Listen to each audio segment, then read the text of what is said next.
Poštovani gledatelji, dobar vam dan i dobrodošli u još jedno izdanje emisije Dijaspori u susret. I danas vam predstavljamo 3 kulturno-umjetnička društva koja gostuju u inozemstvu, djeluju ovdje na području Hercegovine. Za početak s nama je gospođa Slavica Ćužić, predsjednica kulturno-umjetničkog društva Mokro.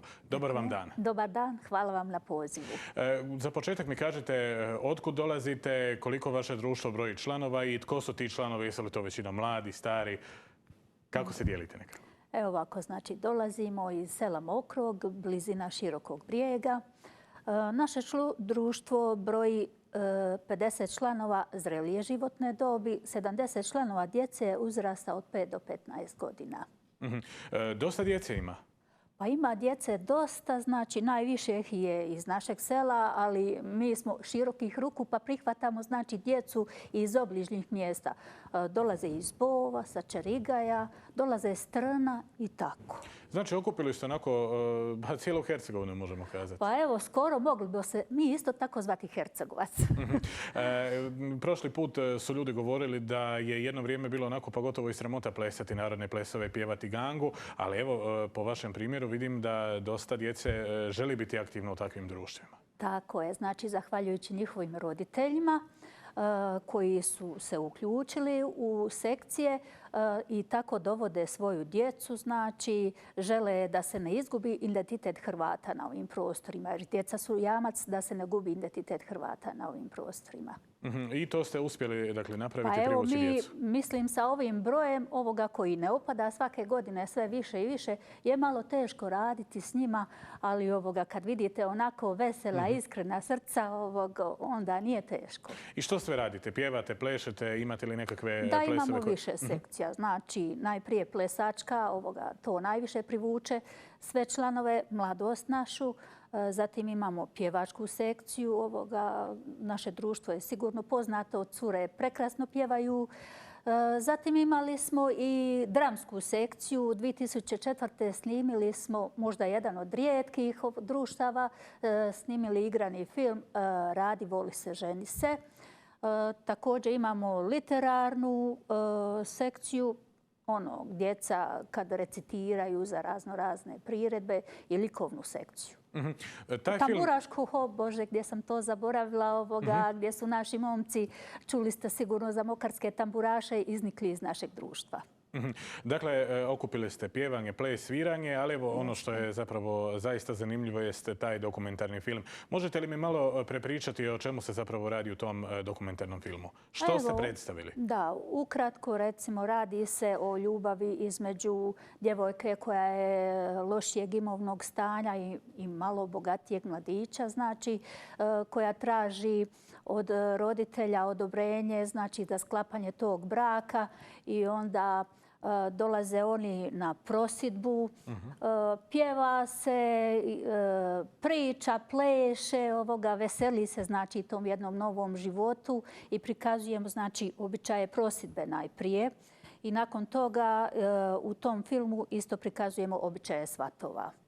Ima li to ikakve veze s ovim današnjim svatovima kad ono dođe? Bitno je da dođe, ne znam, tetka iz Njemačke, Austrije u svatove, a ovo ostalo? Pa nije to ni blizu. Normalno gdje su mogućnosti bile lošije sigurno prije. Ali evo danas vidim da pokušavaju mladi, bar kod nas u selu, ali vidim i drugim mjestima, da bar jedan dio toga prenesu, recimo kupuju mladu. Dođu, kak se zove, za vrata, znači traže novac koliko vrijedi, pa se najprije izvede normalno kriva mlada, pa onda mi u našem filmu imali smo hoće li je prihvatiti, neće li je prihvatiti, da to obući recimo jednog muškarca i onda se svekar nagađa, znači koliko bi koštala. Onda nije to naša mlada dok se ne dovede prava i onda nastane veselje, igra, pjesma i tako. I kakve su reakcije bile na taj film?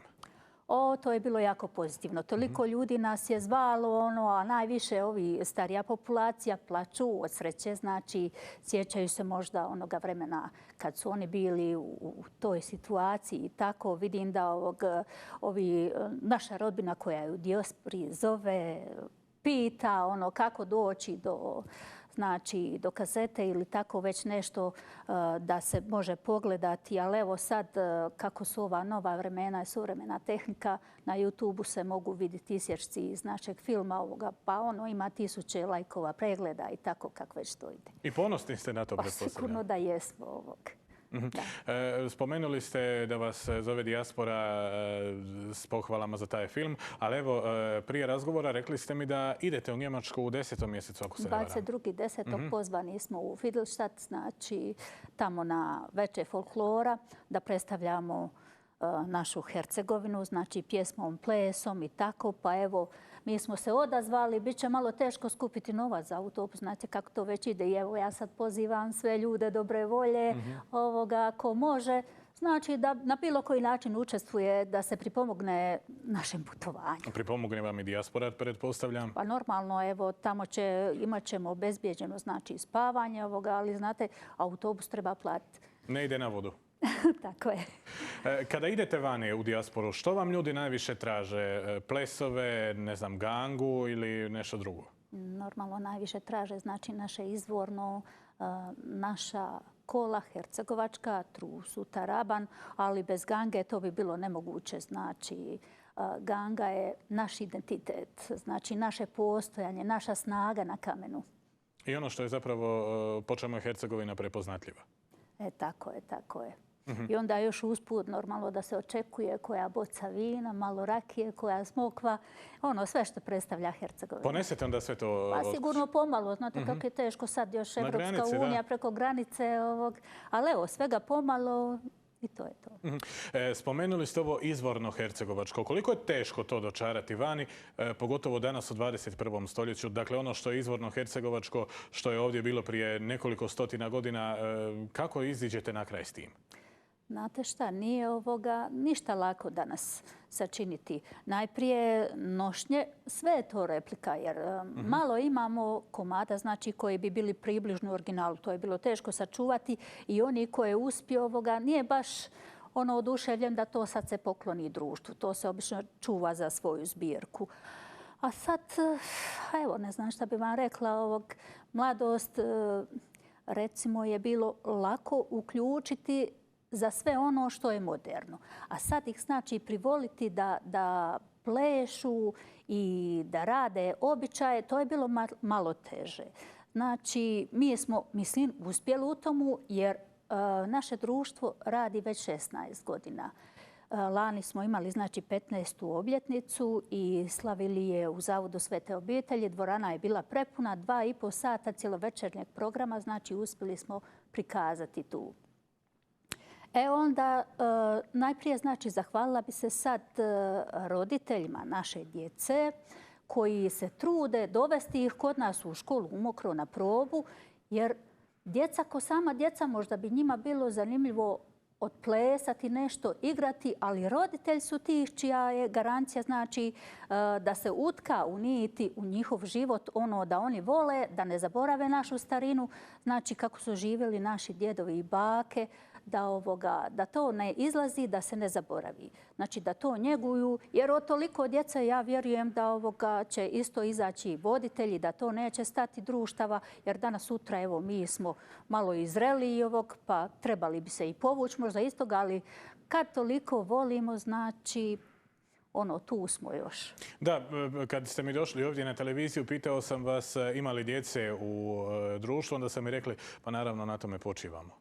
Tako je, tako je. Znači oni su jamac da se identitet Hrvata s naših krajeva neće lako ugasiti. Spomenuli ste da je većina tih nošnji replika. Koliko su te replike vjerodostojne? Pa dobro, ima nekih stvari koje su u priliku dobro napravljene, a ima ih oni čisto da izgleda približno kako je to tada izgledalo.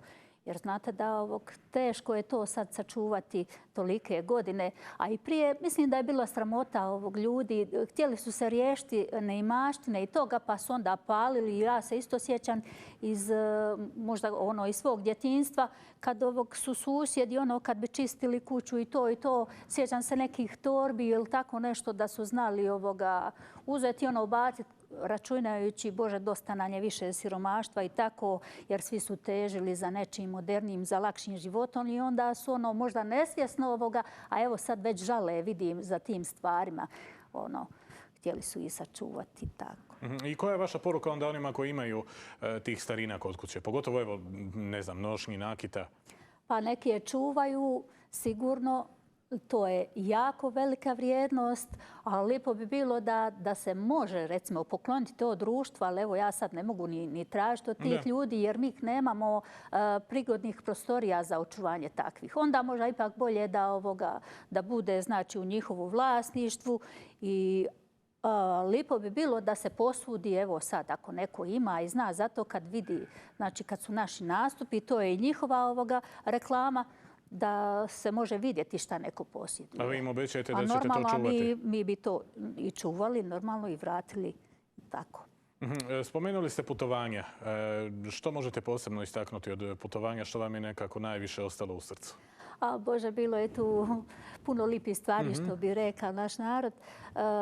Recimo, neobično putovanje i jako dugo bilo nam je u Grčku. Bilo je pakleno vruće, 24 sata smo se vozili i sve je to dole lipo bilo. Bilo smo 3 večeri ovoga. Samo ostalo mi je u sjećanju kako smo na jedan ružan način predstavljeni mi kao Hrvati, jer smo bili jedini predstavnici Hrvata Bosne i Hercegovine tada. Na koji način? Predstavili su nas pjesmom Đurđeda. To nije bila naša himna. To smo sve zamjerili, ali evo nismo mi ni organizatori, ni krivi, nego nam je svima ostalo nekakav žal za tim. Nije to bilo naše, ali to je to. I onda se vraćaju iz tog putovanja, pokvari se autobus na Ustiprači. Bože, koje su to onda bile scene tražiti dijelove i to, ali sve smo nekako regulirali, živi zdravi došli. Kući, to je najbitnije. Ali zato ima dobra pouka, ja kažem, s tog putovanja treba biti spreman na sve. Znači, snaći se, očekivati svašta možete, ali sve je dobro što se dobro završi. I kako najbolje predstaviti Hrvate iz Bosne i Hercegovine u dijaspori? Što napraviti? Kad govorimo o Hrvatima iz Bosne i Hercegovine, razni su tu običaji, narodne nošnje, nakit i tako dalje. Može li se to sve sjediniti u jedno? Pa znate šta, nije zgodno to sve, jer svako selo od nas ja vidim da ima različite i napjeve i pjesme, možda malo i različite nošnje. Manje više one sve vode k jednom istom. Ali opet svako ima nekakvu svoju draž i onda mi svi težimo prema tome očuvati, znači iz tog našeg mjesta, sela, da ne ode u zaborav. I sad gledam kod nas u Širokom Brijegu ima jako puno društava što je zahvalno s jedne strane, znači svi se trude očuvati taj dio kulture tu, a s druge strane nije zgodno ni našemu gradonačelniku, znači prema svakomu treba imati malo obzira, znači za koje putovanje ili kad se ima manifestacija pri pomoć tome. A eto, to je tako. Evo ja sad još da kažem, mi već 5. godinu zaredu pravimo smotru folklora kod nas u selu. Znači imamo samo veliko polje, imamo veliko srce, znači sve treba dovesti dole. Nema znači ni struja, ni voda, ništa, ali sve se to znači da uz dobru volju. Imamo tu potporu našeg gradonačelnika, onoliko koliko su oni u mogućnosti. Nešto od Ministarstva kulture, znači Županije Zapadno-Hercegovačke, jako su teška vremena. Evo, mi se zahvaljujemo svima onoliko koliko su u stanju dati. Mi od svoje članarine, znači svojim radom, roditelji od djece, svi nekako pomalo i tako da već dižemo malo našu smotru na veći nivo.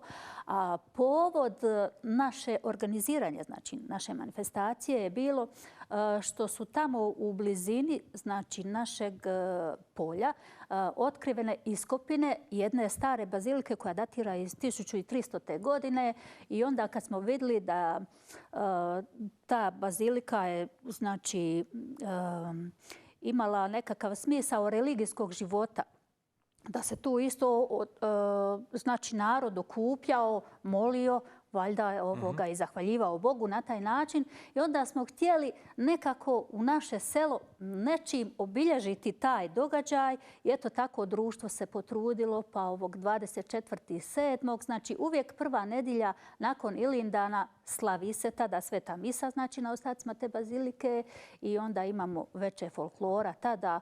I onda u skladu naših mogućnosti zovemo nekad 6-7 društava iz Republike Hrvatske i ovamo iz Bosne i Hercegovine, koliko znači smo mi u mogućnosti to odraditi. I bude prekrasno, ljetna večer, dole šatori, polje vina i tako. Ja bi sad sve pozvala, znači one koji su u mogućnosti tada doći kod nas. I oni koji će iz dijaspore doći tada? A pogotovo tada. Dolazi znači blizu Velika Gospa, pa svi se vraća i oni su najviše oduševljeni jer to ih dira povratak kući, vraćanje u mladost i tako. I onda lipo pjesma, ples.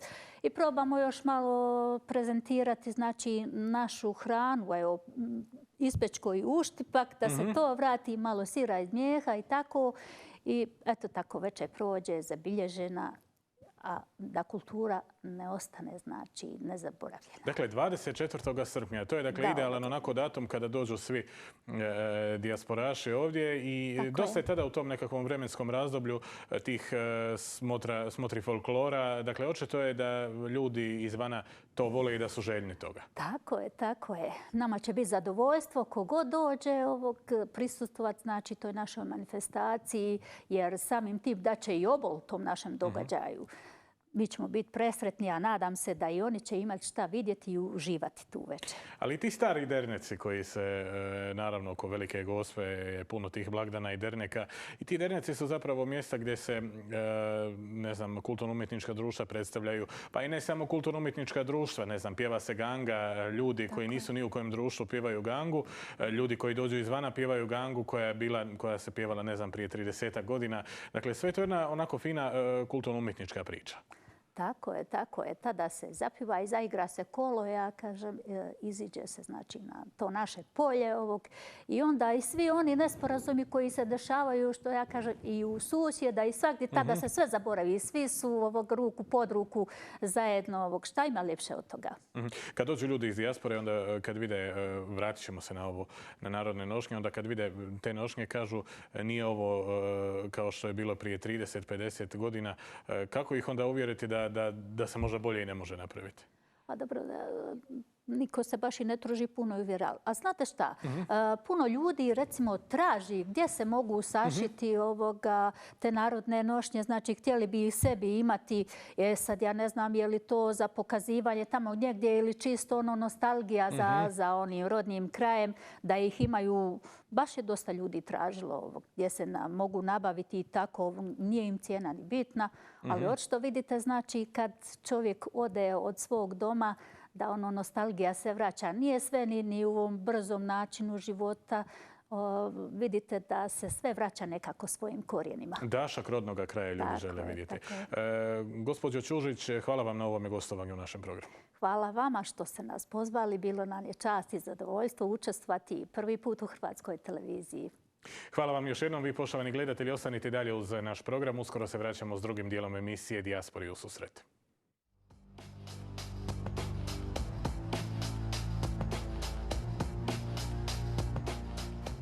Dok grad stoji na rubu raspada, šaroliko društvo u njemu proživljava pustolovine kojima se nikad nisu nadali. Dwayne Johnson i Justin Timberlake u crnoj komediji redatelja Donija Darka. Dani katastrofe, u subotu na našoj TV.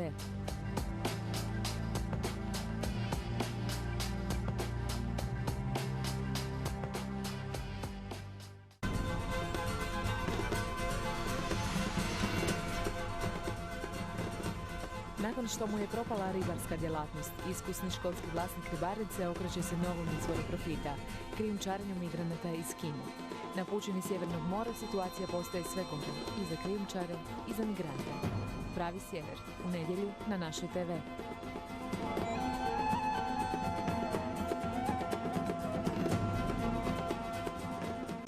Politika je neodvojiva od društva, kao i društvo od politike. Riječ po riječ, vodimo vas kroz političku stvarnost. Pod povećalom, utorkom od 20 sati u programu Naše TV.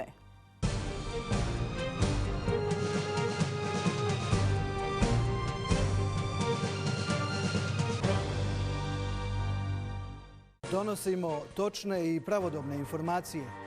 Uravnoteženo i nepristrano prenosimo domaću zbilju. Svaki dan, od ponedjeljka do petka, od 19 sati. Dnevni, naše TV.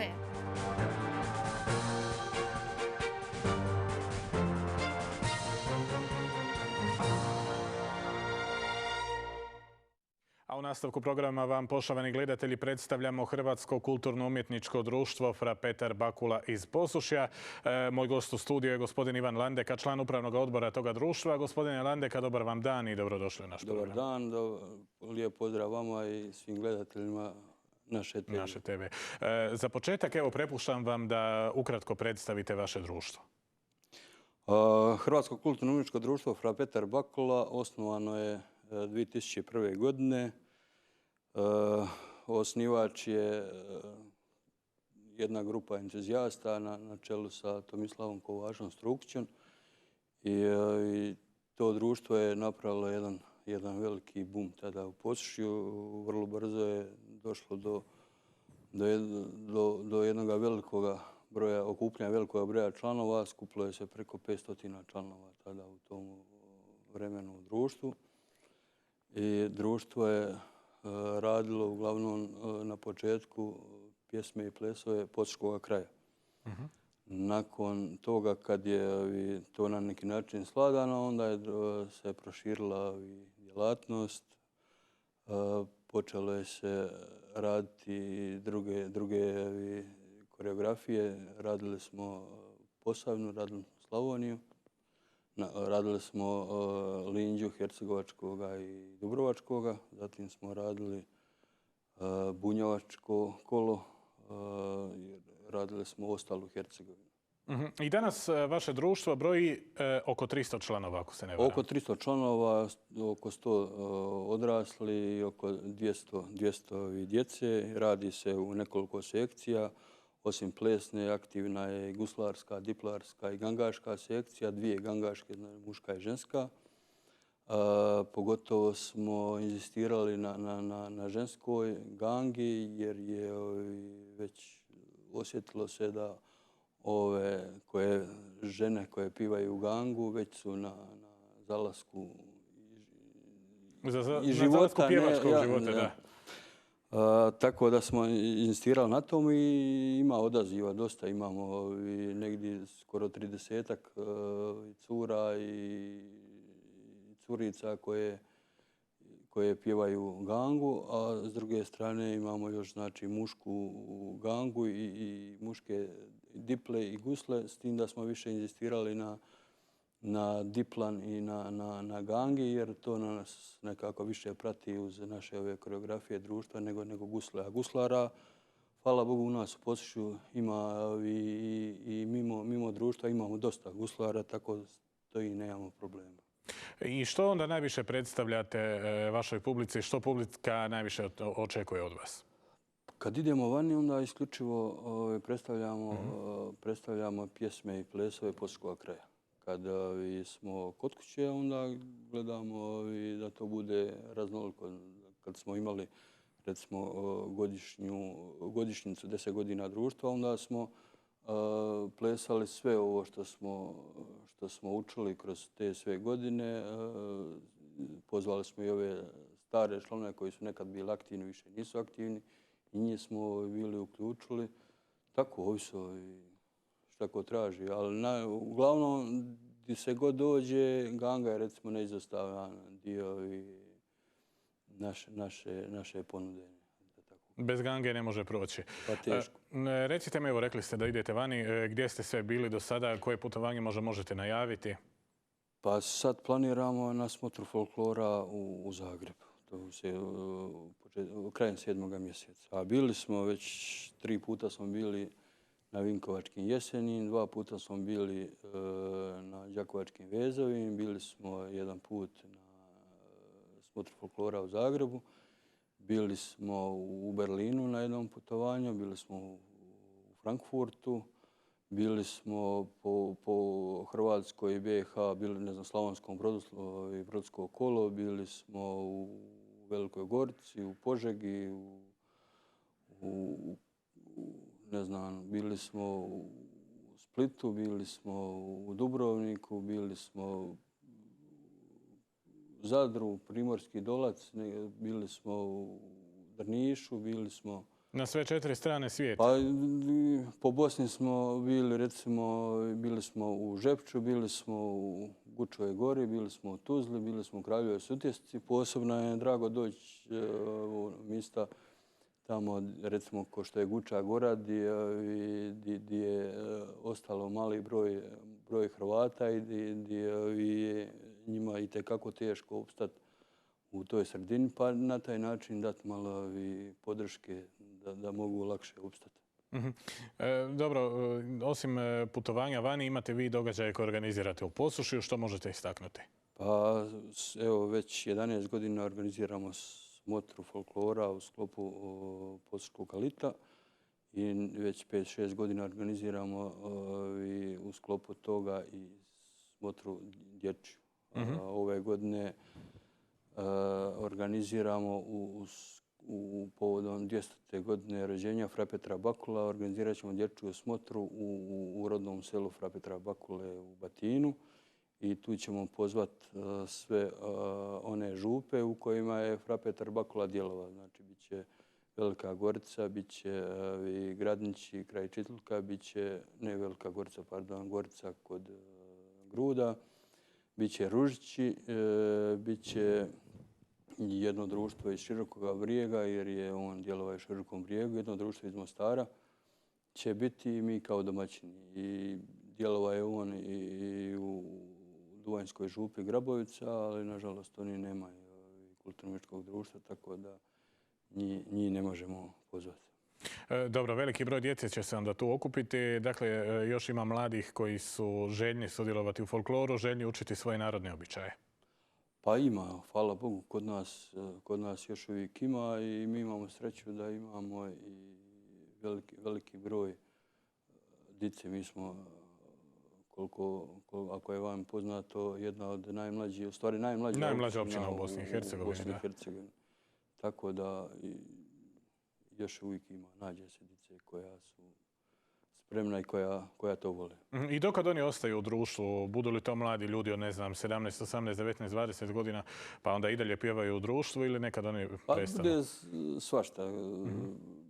Često puta, recimo, dečki tamo 7. 8. razred pa se već se zamomče, pa onda njima to malo radije će na nogomet, jer kao nije to muško zanimanje, muški džir, tako da često puta kad završi srednja škola, onda ljudi odu na fakultete i iskreno da bude malo i se vrati nazad u društvo ponovo. Tako da to nam je jedan od velikih problema, a nažalost i sad u zadnje vrijeme iseljavanje, pogotovo zadnjih ovih par godina, dosta članova naših otišlo i prema Njemačkoj. I kad onda vi odete u Njemačku, otkud je otišlo dosta vaših članova, kad vas oni vide nakon ne znam nije koliko godina, kako oni reagiraju? Pa, naravno da im je drago, da im je to drago vidjeti.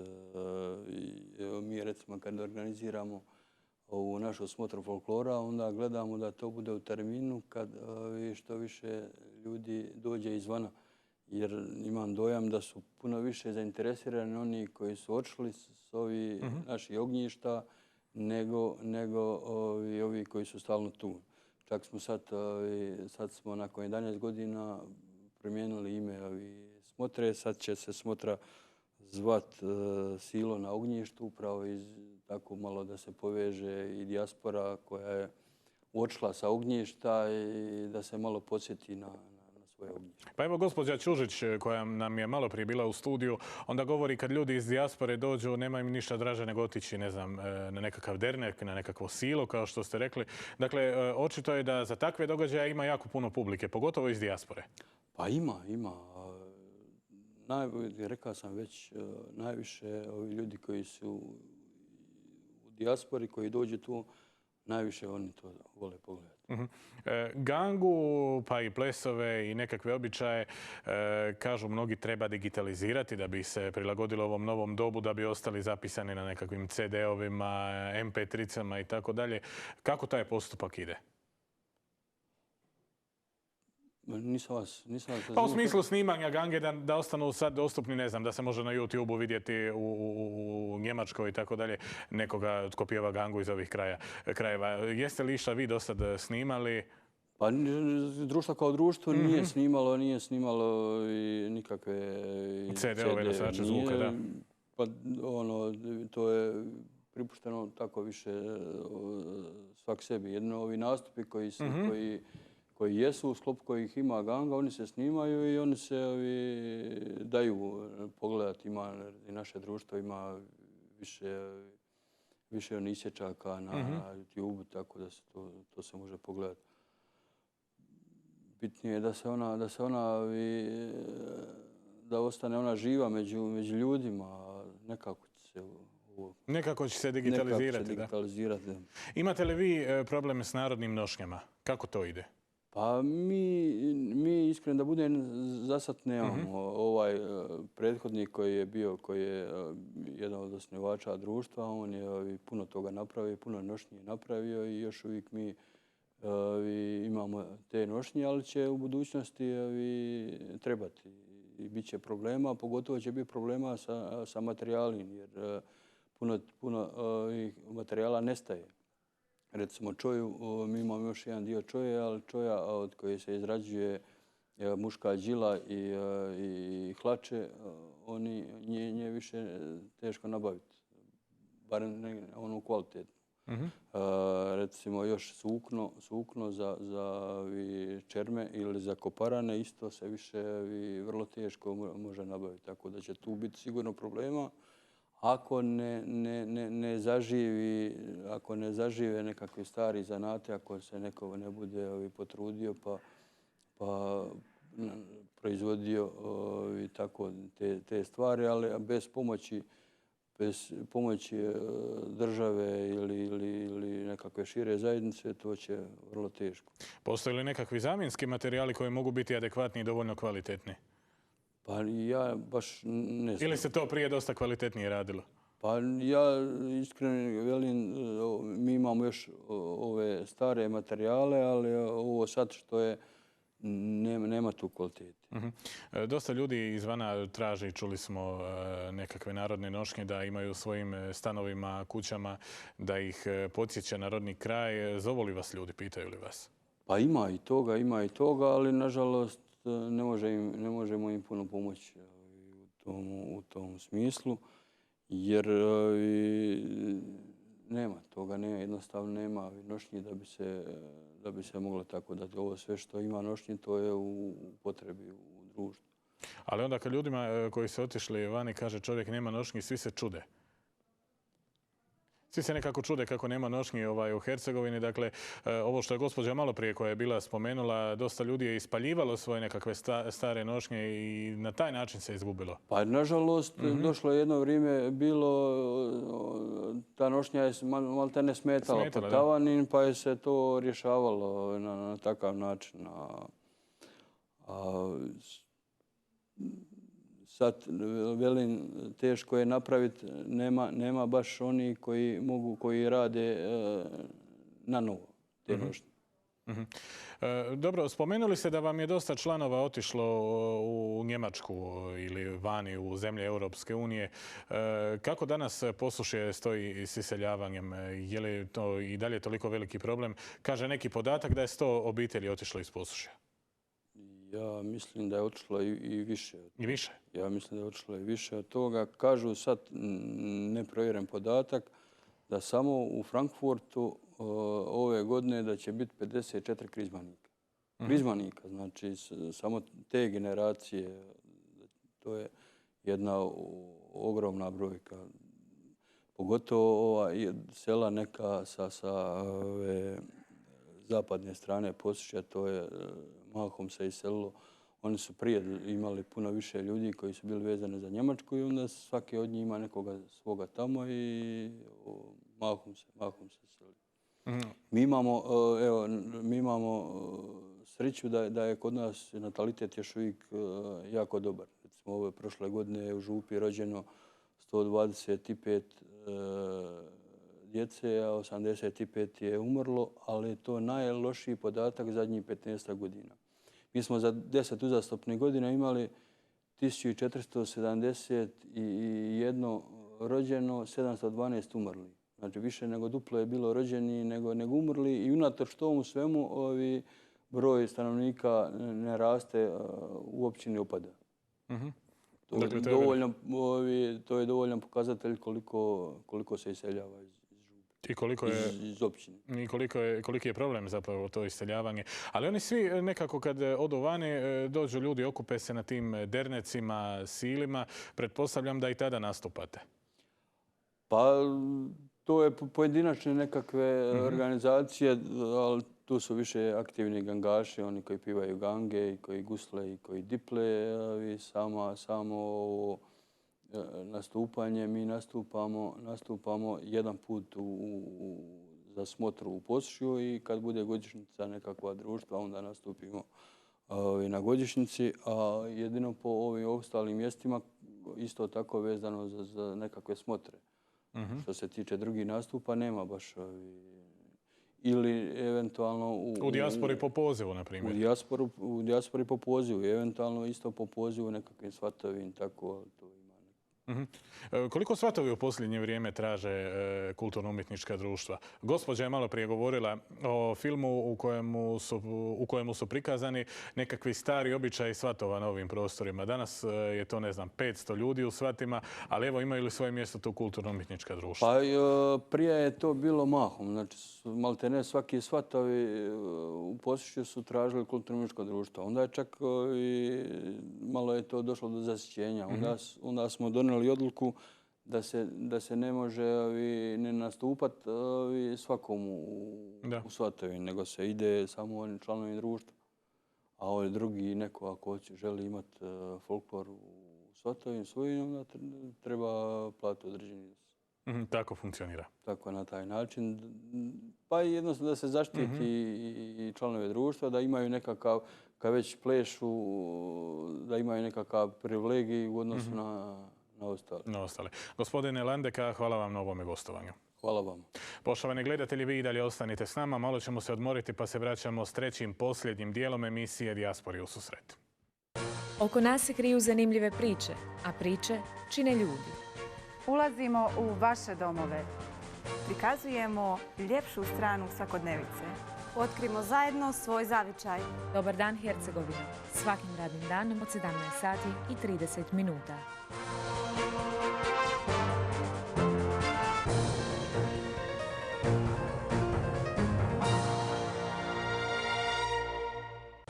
Činjenice, a ne nagađanja. Objektivnost, a ne jednostranost. Svaki dan od ponedjeljka do petka od 19 sati. Dnevnik naše TV.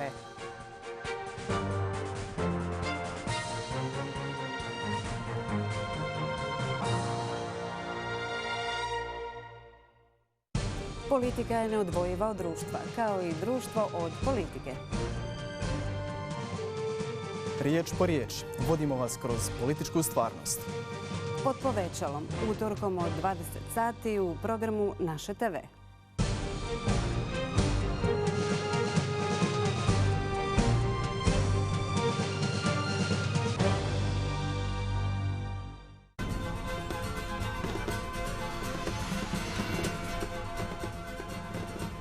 Nakon što mu je propala ribarska djelatnost, iskusni školski vlasnik ribarice okreće se novom izvoru profita, krijumčarenju migranata iz Kine. Na pučini Sjevernog mora situacija postaje sve gora i za krijumčare i za migrante. Pravi sjever, u nedjelju na Našoj TV.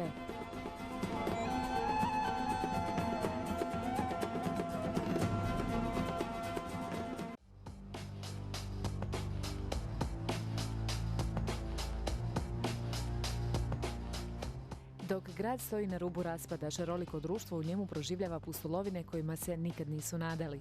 Dwayne Johnson i Justin Timberlake u crnoj komediji redatelja Donija Darka. Dani katastrofe, u subotu na Našoj TV.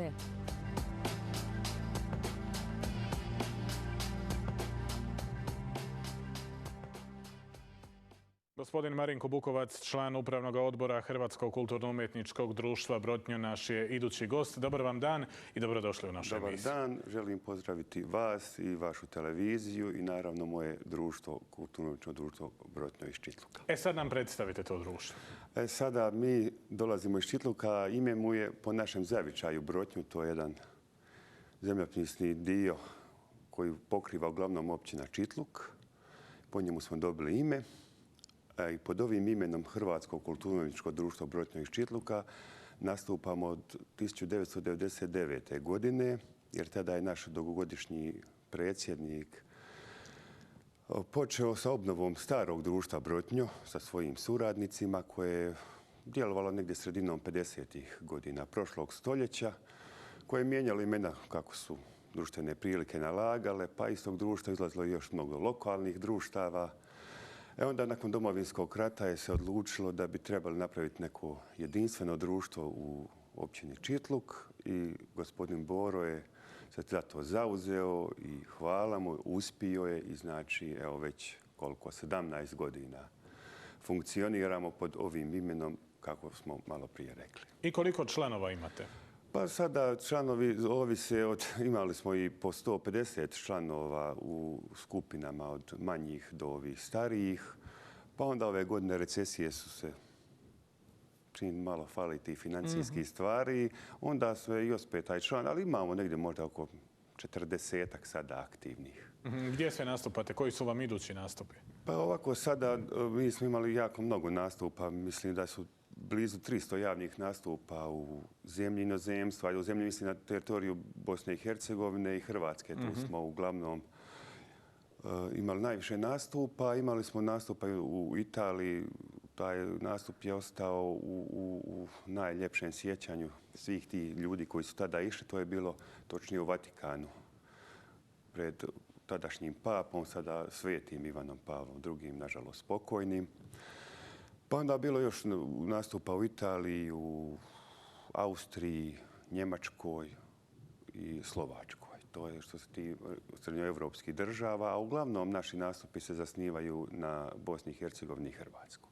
Kad dođete u Njemačku, pretpostavljam, dosta naših ljudi dođe, gleda vas, sluša.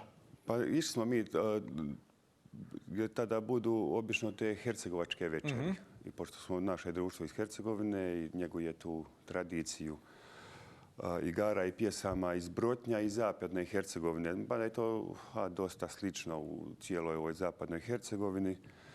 A onda Čitlučani su naročito oduševljeni kad mi dođemo kod njih jer smo nekako njihovi domaćini, njihovi su narodnjaci. Miljenici, da. Miljenici. I onda nas svugdje lijepo prime jer svak u dalekom svijetu kad dođe neko iz tvoje domovine pobudi mu neke stare uspomene na neke možda dane kad se nije mnogo mislilo o poslu, nego se mislilo o nekoj zabavi i tako malo se lagodnije i sporije živjelo.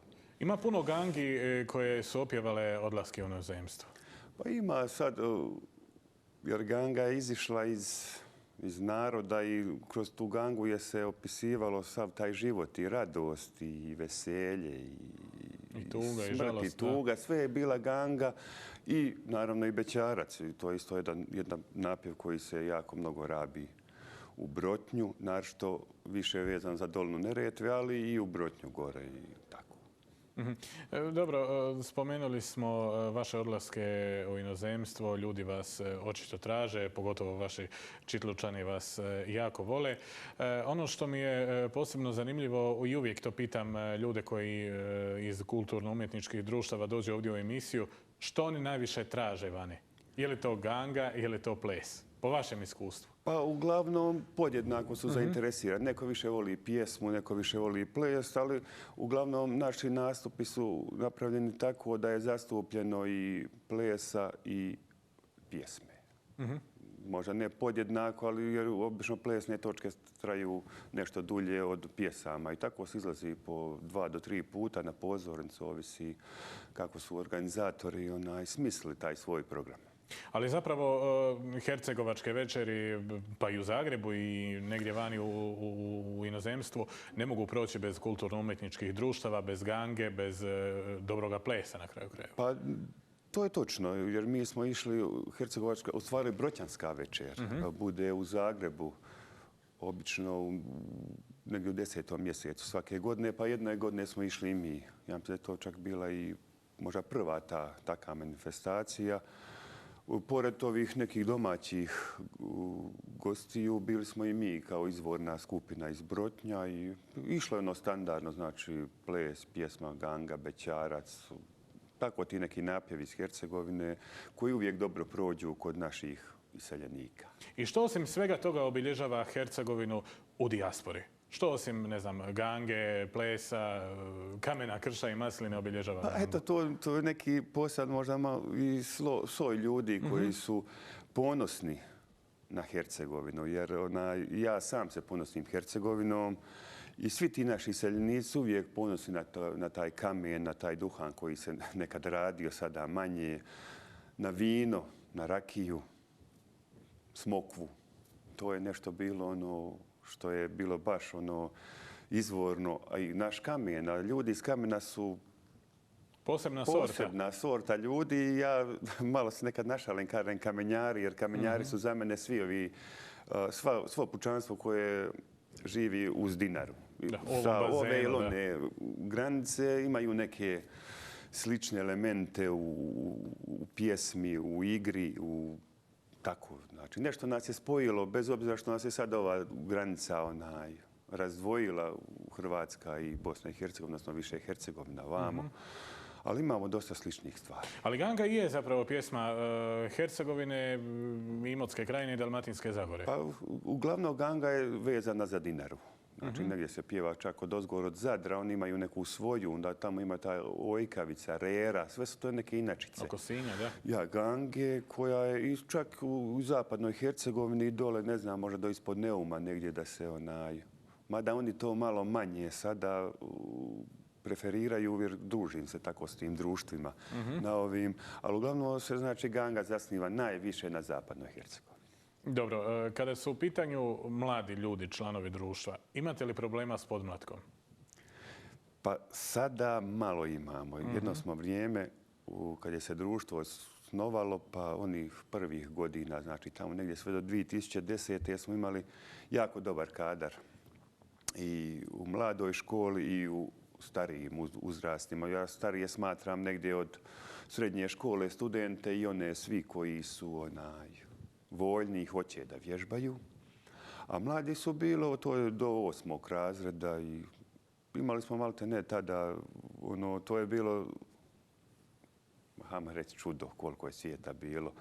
Pa kad se to malo osulo, ali eto mi smo opet nekako preživjeli sve te nelagode jer u ovim vremenima ovim kulturnim ustanovama, nije to samo folklorne sekcije i takvi su i svi ovi.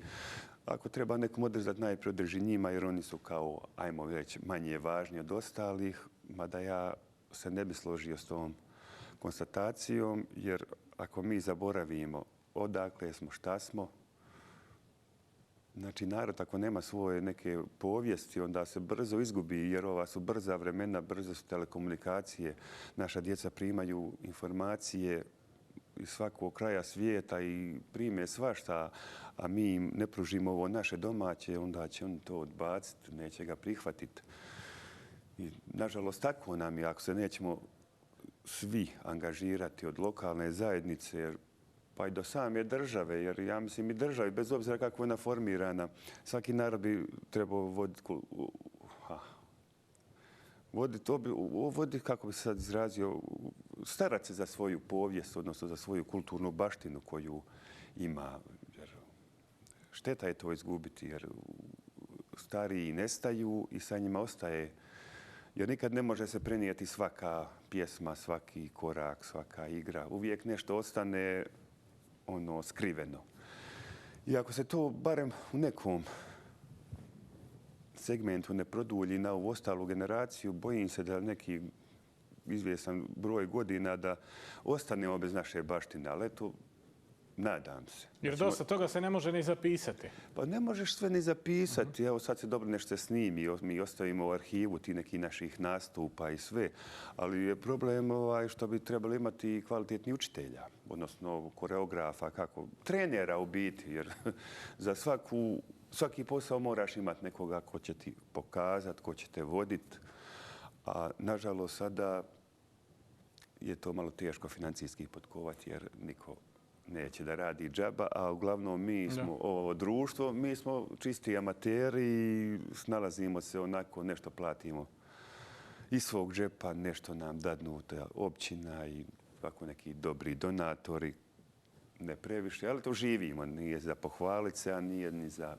Nije ni za pokudice. Nije ni za pokudice. Pa je li moguće sačuvati hrvatski nacionalni identitet vani bez kulturno-umjetničkih društava i bez narodne baštine? Pa ja mislim da nije.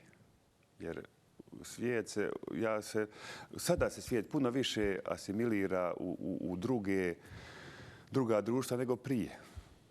Brzo se poprime te neke navike koje nisu bile srodne nama. Uzmite samo sada jezik koliko se koristi, sad se ne koristi riječ pozornica.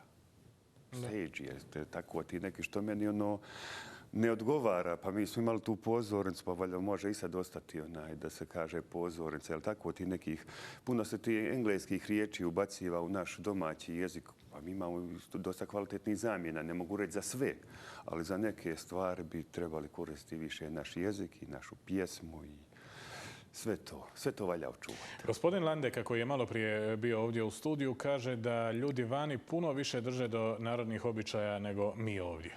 Pa ja sam se jednom iznenadio kad smo mi na jednoj svadbi pjevali i plesali za jednu mladu koja je bila odavde naša Broćanka, ajmo reći, a on je bio iz dijaspore iz Kanade.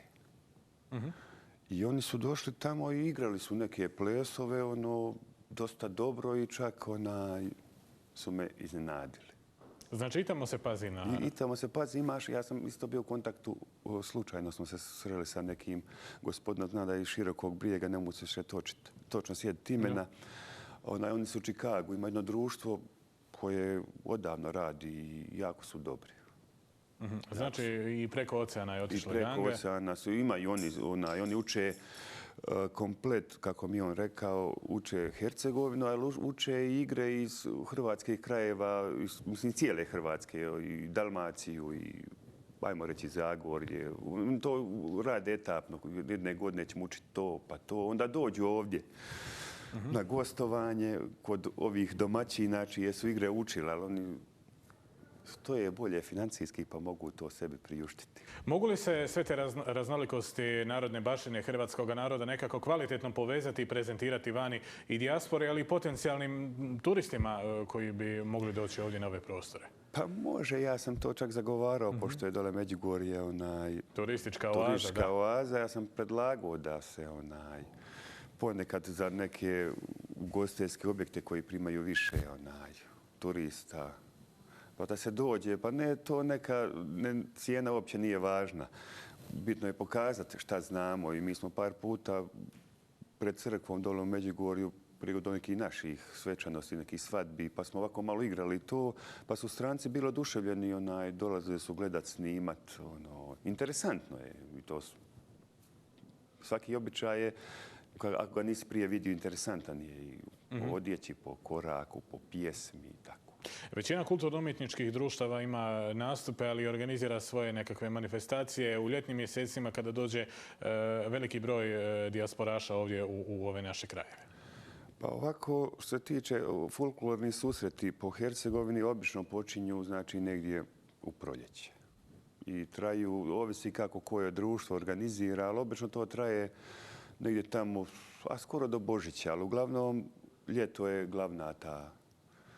glavno vrijeme za održavanje. Žiža, što se kaže.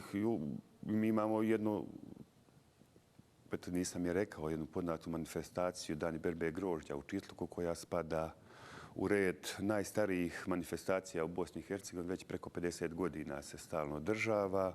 To je posveta danima grožđa, pošto je Brotnja poznato kao vinogradarski kraj i sa kvalitetnim vinima, imamo dosta vinara i vinarija.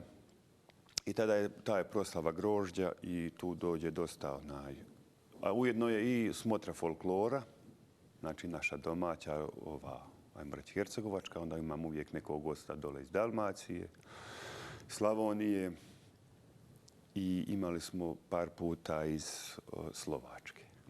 Ali to je bitno kazati. U kontaktu sam s ljudima iz dijaspore kad pripremam ove emisije, onda oni kažu dajte malo više priče o gangi, o narodnim običajima. Zaista je ljudima to bitno gore vani.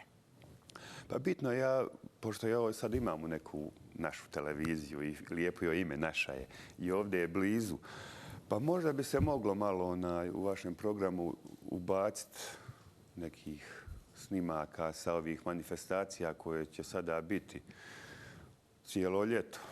Znači ovdje pa da se ubaci barem nešto, neka igra, neka pjesma, da je to bilo tu. Ili se može čak najaviti ranije da svijet dođe. Nažalost, ja sam to isto zamijetio na dosta mjesta. Dođe dosta publike, ali bi moglo i više. Ali ako dođe neka, sad neću podcijeniti nikoga, neka pjevaljka odnekle izdalje, onda se sve to skupi, vidi, gleda ako da nikad nisu. A ovo naše domaće je malo kao zastarjelo ili zanemareno. Zanemare. Gospodine Bukovac, hvala vam na ovome gostovanju. Hvala i vama što ste nam ukazali pozornost i prostor i još jedan pozdrav za sve gledatelje koji će ovu emisiju gledati i drago mi je što sam bio vaš gost. Nama je također drago. Vama, poštovani gledatelji, hvala na pozornosti. Naravno, ostanite i dalje uz program naše TV emisije. U ovoj emisiji vidimo za tjedan dana.